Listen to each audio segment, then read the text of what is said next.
Social media जिथे glamour आहे, प्रसिद्धी आहे आणि लाखो फॉलोअर्स आहेत, पण याच ग्लॅमरच्या पडद्यामागं एक भयंकर काळं वास्तव दडलंय.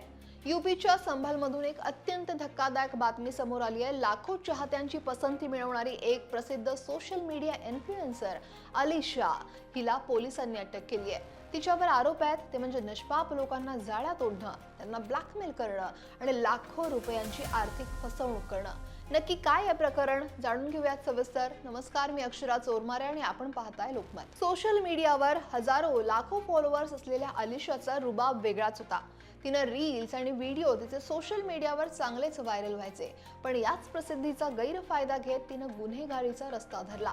मिळालेल्या माहितीनुसार अलिशा सोशल मीडियाच्या माध्यमातून श्रीमंत व्यक्तींना, तरुणांना किंवा व्यापाऱ्यांना टार्गेट करायची. सुरुवातीला गोड बोलून मैत्री करायची, मेसेजवर गप्पा मारायची आणि नंतर समोरच्या व्यक्तीला आपल्या जाळ्यात ओढायची. काही प्रकरणांमध्ये खाजगी चॅट्स किंवा व्हिडिओचा वापर करून, तर काही प्रकरणांमध्ये थेट आर्थिक गुंतवणुकीचे खोटं आमिष दाखवून तिने लाखो रुपयांची फसवणूक केल्याचा आरोप आहे. एकदा समोरची व्यक्ती जाळ्यात अडकली की मग सुरू व्हायचा ब्लॅकमेलिंगचा हा सगळा खेळ. नेमकं काय घडलं तर संभल इथल्या शाहरुखची 3 वर्षापूर्वी सोशल मीडिया इन्फ्लुएन्सर अलिशा सोबत ओळख झाली. काही काळानंतर दोघे पहिल्यांदाच नैनितालला भेटले, जिथे दोघंही आपापल्या मित्रांसोबत आलेले. या भेटीनंतर त्यांचं बोलणं वाढलं, जवळीक निर्माण झाली आणि त्यात या तरुणीनं शाहरुखचे काही खासगी आणि आक्षेपार्ह फोटो आणि व्हिडिओ सुद्धा रेकॉर्ड केले. त्यानंतर त्याला ब्लॅकमेलिंग करायला सुरुवात केली. अलिशानं तिच्या मित्रांसोबत मिळून शाहरुखला धमकावणं सुद्धा सुरू केलं. बदनामी आणि खोट्या गुन्ह्यात अडकवण्याची भीती दाखवून आधी 55,000 घेतले आणि त्यानंतर अनेकदा पैशांची मागणी केली. सुरुवातीला अलिशानं कधी वैद्यकीय उपचारासाठी पैसे मागितले, कधी कौटुंबिक अडचणी सांगितल्या, तर कधी इतर कारणं सांगून वारंवार आर्थिक मदत मागितली, असं तक्रारीत उल्लेख आहे. विश्वासात घेतल्यामुळं तरुणानं तिच्या खात्यावर अनेक वेळा पैसेही पाठवले.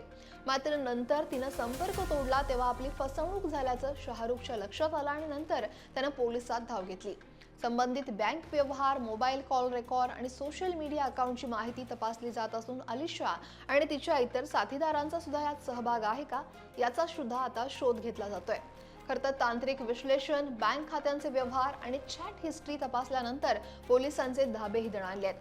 एका सोशल मीडिया स्टारचा हा खरा चेहरा समोर आल्यानंतर पोलिसांनी सापळा रचून अलिशाला बेड्या सुद्धा ठोकल्यात.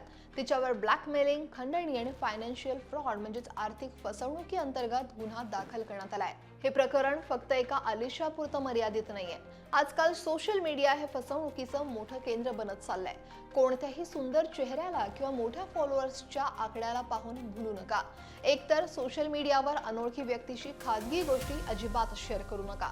दुसरं काय तर कोणीही पैशांची किंवा गुंतवणुकीची मागणी केल्यास आधी संपूर्ण शहानिशा करा.